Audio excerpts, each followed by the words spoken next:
What's up guys, Brandon here from Gearist. Today we're going to be talking all about the Verge Low GTX from Under Armour. Watching a brand make inroads into a new category for itself is really very interesting. Sometimes it can be a little bit like watching a car crash in slow motion and rubbernecking, and other times it can be watching a tree grow from a sapling into like 100-foot redwood or something like that. When it comes to Under Armour, a brand we've really only looked at once in a running shoe anyway, in the form of the Speedform Apollo, it's been very, very interesting because we know that Under Armour is capable of inserting itself into new categories and really doing its due diligence to make sure that it does well there. Prior to the shoe that we're looking at today, you may have seen the Under Armour Fat Tire, this shoe right here, and that shoe had kind of an interesting look, interesting concept, things like that. We did not, or as of yet, have not taken a look at that shoe, but the shoe we're looking at today, this right here, the Verge Low GTX, is something that looks a lot more like a more traditional running shoe. So without any further ado, let's get into talking about this guy. First up, we're going to talk about the outsole of this guy, and the way that I like to approach this is to say that, you know, I've become kind of a big fan of brands reaching outside of their endemic categories to see where they can partner. Recently here on Gearist, we've taken a look at a couple shoes from Adidas that actually do this really well. One was the Terex Boost GTX and one was the Raven Boost.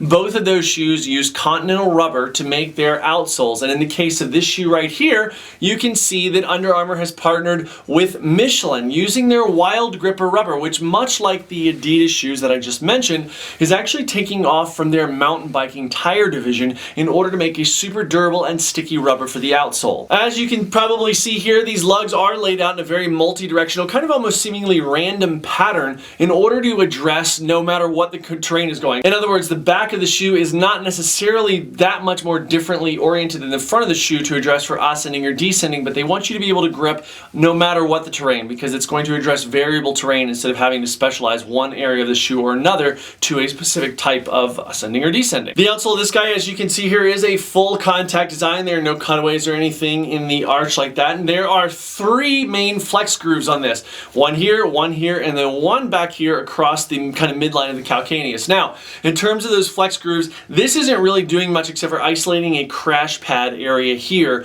If you're really landing on that heel, I tend to land very forefoot, midfoot. But the front of this shoe, these flex grooves do a nice job of making it extremely, as you can see there, extremely flexible in that area. However, as you get toward the rear 2/3-ish of the shoe, you can see that pretty much the majority, if not all of that flexibility goes away, and that's something we'll talk about a little bit more getting into this review. From a grip perspective, I have to say that this rubber did really, really well. Now, probably objectively speaking, the Adidas Continental rubber that we looked at earlier this year did a little bit better, but not by much.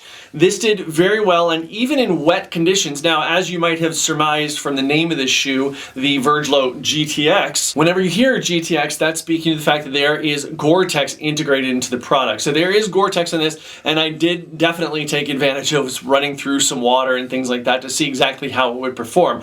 In situations like that where there was water involved, this gripped really well on slick rock. However, when algae came into the mix, it didn't grip quite as well. But to be honest, I don't really know a rubber product that's specifically rubber is going to, I don't know one that's going to handle algae really well like that. Generally speaking, if you find something that's going to be able to grip on more slick rock like that, it's going to have something integrated like the Trexta, the glass fibers, or the new Vibram Ice Trek, I think it's called, that are going to integrate other types of technology into the rubber to account for that. But in any event, this did very, very well. And my favorite standout from this outsole is the durability of this thing. Now, this has about 60 miles on it, I want to say, and there are these little nubs. I'm going to try to show you kind of right here on the midsole medial arch. You can maybe see these little nubs, and these are just kind of like the tire nubs that you see on any other bike tire or car tire or something like that. They're just kind of manufacturing process things. But so there's where on the outside of this too, and of all the things that have worn on this, those are the only things that I can tell have worn at all on the lateral outsole there. There's really very, very little wear, and the durability of this is extremely impressive. I just love how it's wearing. And I've got to say that this could easily, I would see the outsole of this holding up for right around 500 miles. Of course, if you're running this on a lot of roads and things like that, it might not hold up quite as long, and always that depends on the cleanliness of your gait and how your foot lands on the ground. But for me, I would not hesitate to running this for 500 miles. Moving into the midsole of this shoe, Under Armour has used 4 different technologies in the midsole of the Verge Verge Low GTX. The first thing is that the majority of the midsole is made of a dual density EVA foam. The third piece of that is Under Armour's charged cushioning, which we have seen in other shoes, some basketball shoes, football shoes, and other shoes from Under Armour. This is meant to be a more resilient material, and it's an insert in the heel and in the forefoot. And what it's meant to do is to basically absorb that energy in a good amount of cushioning and then give that energy back. Now, we know that you got to be careful when you say you're giving energy back, because effectively it's just not dissipating that energy as much.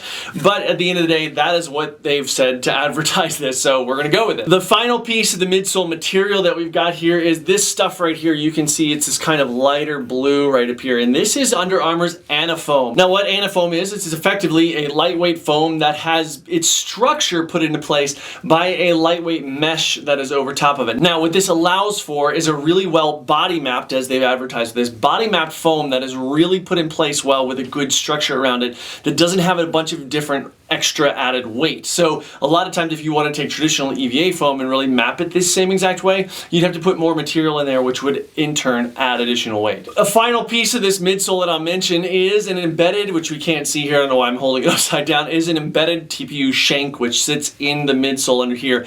And that is in fact what adds that torsional rigidity, and it's what takes away that flexibility that we see in the forefoot from here back. So from here forward you got good flexibility, then that shank comes into play.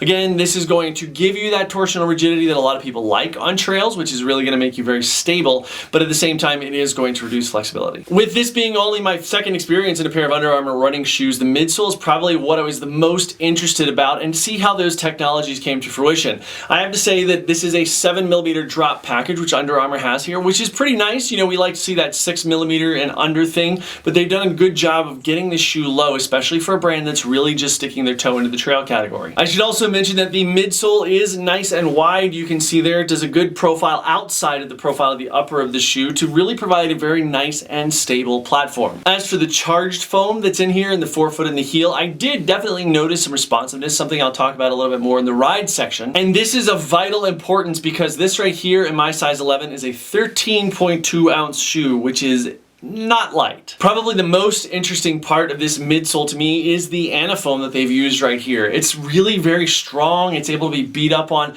and it's really lightweight. With something that's coming in as heavy as this is so far, I'd be curious to see if this could be integrated more into the rest of the midsole to add that structure but still kind of cut some weight out there. I don't know if that foam, how it would react over a bunch of miles, but I would be curious to see it. Moving into the upper, as I have already said, this is using a gore-tex membrane. Now that gore-tex membrane comes to play inside the shoe. We'll talk a little bit more about that in a second, but I will say that this keeps you dry even standing in water. I was trying to take some pictures at one time out on a trail in a running stream that was constantly putting water over my foot, and apart from the fact that you can feel the temperature change, because this was spring runoff, so it's snow water that's really cold, you can feel the temperature change, but there's no water getting in there, and it's very impressive. Of course, that is limited to how deep the water is, because if you get in something that is deeper than this, it's going to spill over the top. The body of this upper is made of a really lightweight diamond weave mesh. I'll hold it up. I don't know if you'll be able to see it quite clearly. There's a little bit of that you can see there. It's actually pretty breathable, but thanks to the fact that there is a gore-tex membrane on the inside of this, if your feet tend to run hot, if your feet tend to run really warm, as with pretty much any waterproof breathable material out there, membrane, I would expect to get a little bit on the toasty side as opposed to something that's really, really open and not waterproof. Now again, with 60 miles on this shoe roughly, this is held up very well. The one thing that I will point out, and you can probably see a little bit of it here, I'll show you on the medial midfoot or forefoot there, you can see a little bit of picking. This is just dirt back here, but you can see where the mesh is picking a little bit, and I have to say that I don't know what that's about. I think it's because it's right at a flex point of the shoe where it's doing this over and over and over, but it doesn't affect the waterproofness or the performance of the shoe. So I would be curious to see how this would go. I don't know that I'll get this many miles in it, but I would be curious to see how this would do at the 200-mile point, and then again at the 400-mile point. I think that the underlying mesh seems to be holding up very well. This seems to be these small little silvery fabric tendrils, like threads that are woven throughout that. It's just a little bit of picking. Again, it doesn't affect the waterproof. In fact, with this, like right before I took it off the last time, was standing in water. There's no difference because the membrane, the Gore-Tex membrane, is on the inside. So just something to point out. Now, supporting all this mesh is a series of bonded overlays, which you can see here on the upper, those lines that you see right there. And then as we move toward the back, this is where the anafoam begins to play into the equation. And you can see that those supported overlays become quite a bit more heavy. They're wider back here at the back, and they go into this area back here, which is almost like a heel collar. It's this anatomical heel collar, which is really kind of a soft foam, almost like a neoprene, which is really going to hug the foot well. Between this collar right here that I've pointed out and the anafoam around the back here, there's a really well-defined and well-shaped heel cup in there, which is very, very comfortable to me. I felt great on off-camber surfaces and everything like that. The foam around here, and then again here in the gusseted tongue, the tongue is gusseted to right about there.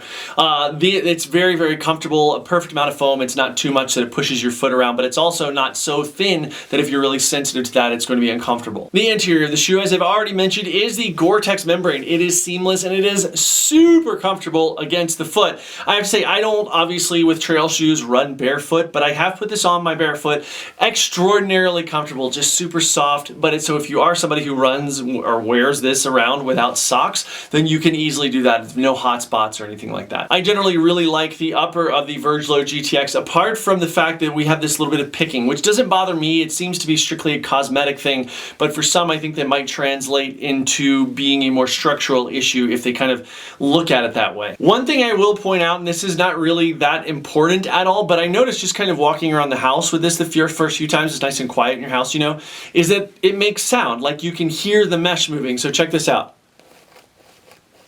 It's kind of interesting. It's not super loud, and I don't think that it affects anything. I don't really even know what it is. It could be the mesh of the upper kind of rubbing against the mesh of the Gore-Tex on the inside. I don't know, but in any event, I thought it was something interesting. And you also don't notice it when you're running because you're probably just listening to your breathing or whatever, but it's only walking around in the quiet house that I picked up on it. Moving into the fit of this guy, first of all, I will say that this is a size 11, which is what I usually wear, and it fits perfectly. I don't feel the need to go up or down in size. Now, as for the fit of the rear foot, this anatomical collar, which is right here, fits my very average foot very well. I did have to stop a couple times during some runs to get the laces kind of dialed, but you know, that's the case with a lot of shoes. I think that if you do have a low volume foot, in other words, a narrow foot, especially in the heel, you may find that there's a bit more room back here than you want to. And because of the anafoam and the general shape of the shoe, you're not going to be able to work with it as much. You can tighten down, but if your heel is really narrow, it might not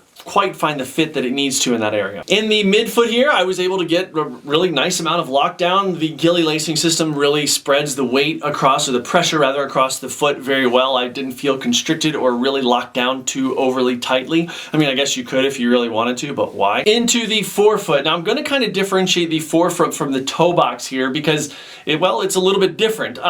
In this area, you can see I actually like the toe box to right about here, the forefoot to right about here. This section felt nice across my metatarsal heads. I didn't have any problems or pain or anything like that. Moving into the toe box, while there is plenty of room for wiggle and a little bit of room for splay, it comes to a little bit more of a point than I would like. I'm not such a fan of that. Although I will say that in terms of vertical room, this really quite beefy rubber toe cap up here does a nice job of keeping that room in the shoe. Now, before we fully get into the ride section of this, let me just remind you that this is a 13.2 ounce shoe, and when you get into a shoe that heavy, really looking at the ride from a speed perspective can be tricky. Now on groomed trail, I felt like this actually did a really nice job. If I asked for a little bit of speed, it would give it to me. And there was enough cushion that over built up miles, if you're at the end of a long run or something like that, that I felt very comfortable in it. I didn't feel like I was being beat up or anything like that. On more technical terrain, as I mentioned earlier, the outsole of this held up really well. The grip is very, very solid, and it's impressive in its durability. Again, that's a big feature that I'm really enjoying about this shoe. And the ESS, the built-in ESS rock plate that sits under the forefoot here, is actually really nice. And over technical, that's more jagged and rocky terrain, it did a very nice job of protecting the foot, which I think again contributes to not feeling beat up as the miles get higher. My biggest takeaway in the ride of the shoe is the lack of flexibility in the rear 2/3 of the shoe itself. Now, of course, that is part of the TPU shank, but I feel like that charged cushioning, which has an insert in the heel and then an insert up here in the forefoot, could really be added. There could be some added advantage to that that if the midfoot shank were removed, and you might get that additional midfoot flexibility that you might want to see otherwise in the shoe. I think that that would really enhance the fit and feel of the shoe, and I think with a couple of little tweaks like that, that you could easily shave 3 or 4 ounces off of this guy and get it down to a more acceptable weight. A lot of people are going to find 13.4 ounces. Of course, that's depending on your size. My size is a 13.4 ounces or 13.2, but you know, getting into a shoe like this, people might balk at that weight a lot, and I think that if you reimagine some of this stuff, you could indeed shave some of that weight. All in all, I'm really quite impressed with what Under Armour has done with the Verge Low GTX right here. The price tag for this guy, and yes, I do know that there's partnerships with GORE and with Michelin and things like that, do definitely crank up the price tag. This comes in at $139, which is steep for me. I would like to see this more in the $120, $110 range, and I think it's still a really great shoe to be able to do that. You just have to be willing to shave some margins there. It's a little bit heavy, but it's got some great technology and some great advantages to it that I think could really be adapted to other shoes, and I'm excited to see where Under Armour goes with this line. Before we get to our question of the day, guys, please again don't forget to subscribe to our channel, like and favorite this video. And now here's our question of the day for you, and that is, when you see a brand like Under Armour, who you think of as like a basketball brand or a football cleat brand or whatever, you see a brand like that making inroads or beginning to stick their toe into different categories, how quickly are you willing to try it? Do you wait until people like Gearist, we review it and try it and all that kind of thing? Or are you one of the early adopters that likes to get out there and see what's what from the beginning? Let us know your answers down in the comment section below. Guys, thank you so much for spending a few minutes with us today. If you've got any questions at all, don't hesitate to email info@gearist.com or just go to gearist.com and let us know something via our contact us page. You can also, and we love getting these, love seeing your comments down in the comment section below of this video right here. As always, please follow us on all of our social media outlets, which you can see right here on my right, your left, including subscribing to our YouTube channel, which again is what really helps to support us. Thank you all so much once again for your time today, and we will see you next time.